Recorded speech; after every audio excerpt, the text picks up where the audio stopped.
খাবা? তুমি খাবা? তা আসো, সামনে আসো, সামনে আসো, সামনে আসো। খাবা তুমি? এটা তো আবার গলায় বেঁধে যায়, ধরো। হ্যাঁ, আসসালামু আলাইকুম। কেমন আছেন সবাই? আশা করি ভালো আছেন। আমি আলহামদুলিল্লাহ ভালো আছি।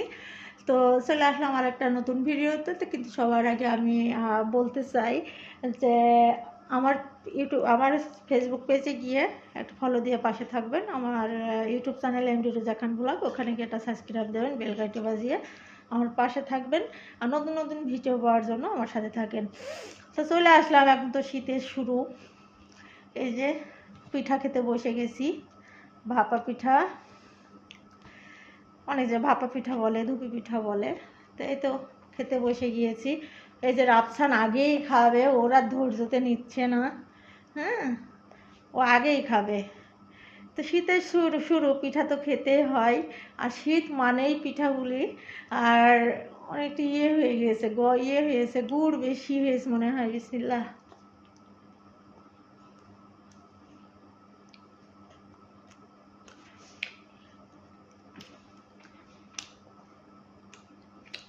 আস্তে আস্তে খাও, না গলায় বেঁধে যাবে। এটা আমার গলায় বেশি বাঁধে।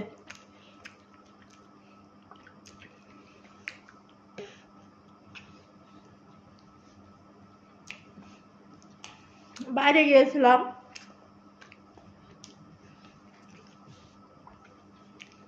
বাবুর সুজি শেষ হয়ে গেছে, ওই জন্য সুজি আনতে গিয়েছিলাম। শুয়ে পড়ছো কেন শোনা? সুজি নিয়ে আসলাম, ওর ওষুধ, আমার ওষুধ, পিঠা কিনে নিয়ে আসলাম।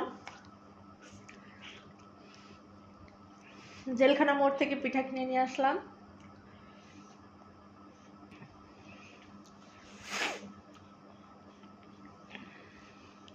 একা একার জন্য, দুইজন মানুষের জন্য বাসায় হচ্ছে পিঠা বানানো একদমই আমার ভালো লাগে না। এই কারণে আমি পিঠা বানাবো, আর কয়েকদিন পরে বানাবো। যেমন এই যে দুধে ভিজা পিঠা, এগুলা বানাতে হবে। অনেক বানানো হয় পিঠা, শীতে অনেক পিঠা বানানো হয়। তো এবার আমি একদমই একা, তো আর বাবু নিয়ে অনেক ঝামেলা হয়, এই কারণে সাহস করতে পারতাছি না। তা না হলে অনেক পিঠে বানানো হয়ে যেত এতদিন, কিন্তু পারছি না এই একটা কারণে।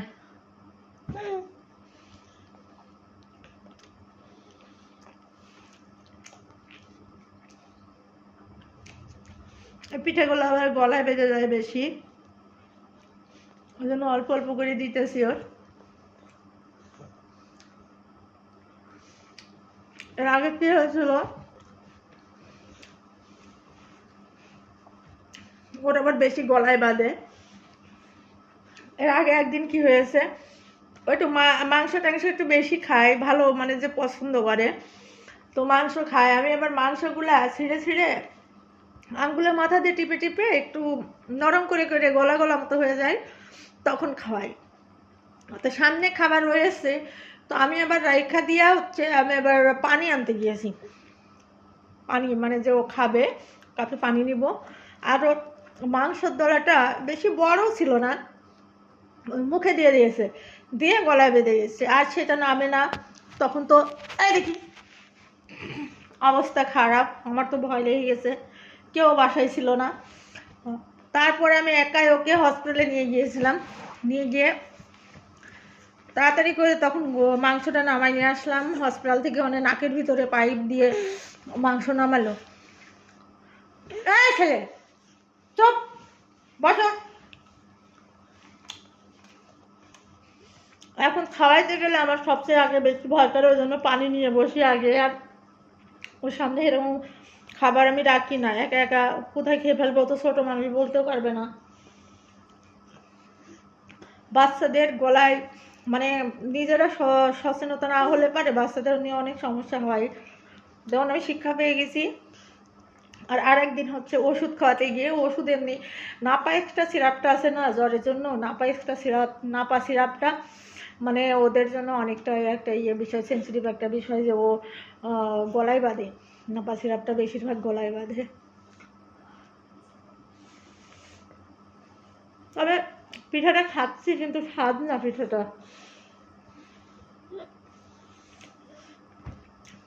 10 টাকা পিস না, এর ভিতরে নারিকেল দিলে আমার কাছে একটু ভালো লাগে, কিন্তু এর ভিতরে নারিকেল কিচ্ছুই নাই, গুড়ও বেশি দেয় নাই। লাল দেখা যাচ্ছে, কিন্তু এ তো এখন যে পিঠাগুলো বানাচ্ছে যে খেজুরের গুড়ের পিঠা, আসলে খেজুরের গুড়ের পিঠা এগুলো না, বাজারে অ্যাভেলেবেল গুড় উঠছে খেজুরের গুড় দিয়ে, যেমন এই যে গোল গলিয়েটা বানানো হয়, এরকম লম্বা লম্বা দেখছি, ইটের মতো সাইজ, তারপরে প্লেটের মতো, ওগুলো সব বাজারে উঠছে আজ থেকে মনে হয় 1-1.5 মাস আগে থেকে। তো এইগুলো হচ্ছে কি খেজুরের গুড় না, এগুলো হচ্ছে একদম আখের গুড়।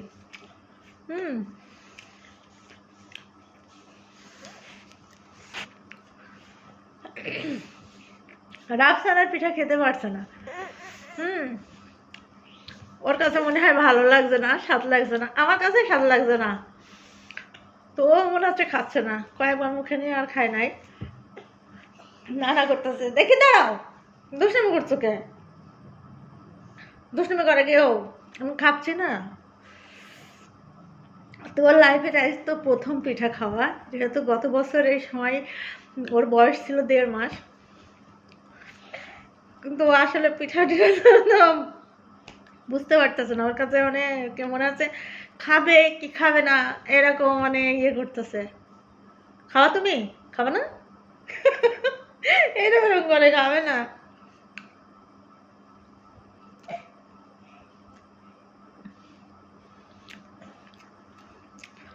আমি ওটা খাবো না, কিনা পিঠা নিয়ে আসবো না, বাসায় বানাবো।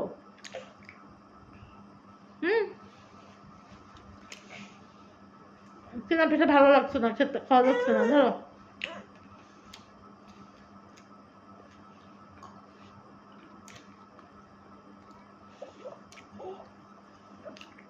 রাখছেন যেন প্রতিদিন ওর বাইরে একটু নিয়ে যাওয়া লাগে, তো বাইরে নিয়ে গেলে ও অনেকটা মানে যে ভালো লাগে ওর। আজকে কেন জানি এখন মনে হচ্ছে বোরিং ফিল করতেছে, কেন জানি না।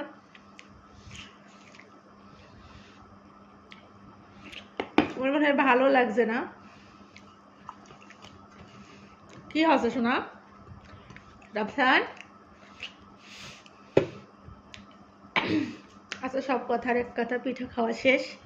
রাফসান তো 2-4 বাজার মুখে নিয়েছে, আমি তো তাও 3টা খেয়ে ফেলেছি অলরেডি। আর আপনাদের সঙ্গে কিছু কথা শেয়ার করব। আমি এই এই ভিডিওতে আমি করতে পারতেছি না, পরবর্তী ভিডিওতে অবশ্যই আমি শেয়ার করব। কিছু কথা আছে যে বুকের মধ্যে আমি আটকায় আছে, আমার ধরে রাখতে পারতেছি না, ভেতরে মনে হচ্ছে একটা মানে কথাগুলো চাপা হয়ে আছে, কারোর সঙ্গে শেয়ার করলে হয়তো ভেতরটা একটু হালকা হতো, তো কখনো কারোর কাছে শেয়ার আমি করি না। আর দেখ, আপনাদের কাছে আমি শেয়ার করব, তো নেক্সট ভিডিওতে আমি বলবো। আমি এই ভিডিওতে বলতে পারতেছি না, ভিডিওটা অনেক লং হয়ে যাবে, বাট আমি লং করতে চাচ্ছি না এটার জন্য। আর এখন যা হোক, নাস্তা হলো হালকা পাতলা, এখন আমি একটা কফি খাবো কি চা খাবো, আই হ্যাভ নো আইডিয়া। তো হচ্ছে যাক, এ পর্যন্ত রাখলাম বন্ধুরা, সবাই আমার পাশে থাকবেন, ঠিক আছে? সবাই দোয়া করবেন আমার জন্য, আমি বেশিরভাগ টাইম অসুস্থ থাকি, আমার জন্য দোয়া করবেন, আমি যেন সুস্থ থাকি, ঠিক আছে? তো এই যে রাফসান, আল্লাহ হাফিজ দিয়ে দাও। হ্যাঁ, সবাইকে আল্লাহ হাফিজ দিয়ে দাও তো শোনা। দেখি, আল্লাহ হাফিজ দাও দেখি। এই যে এদিকে এদিকে বাবা, এদিকে এদিকে, আল্লাহ হাফিজ। সবাইকে আল্লাহ হাফিজ, ভালো থাকবেন সবাই।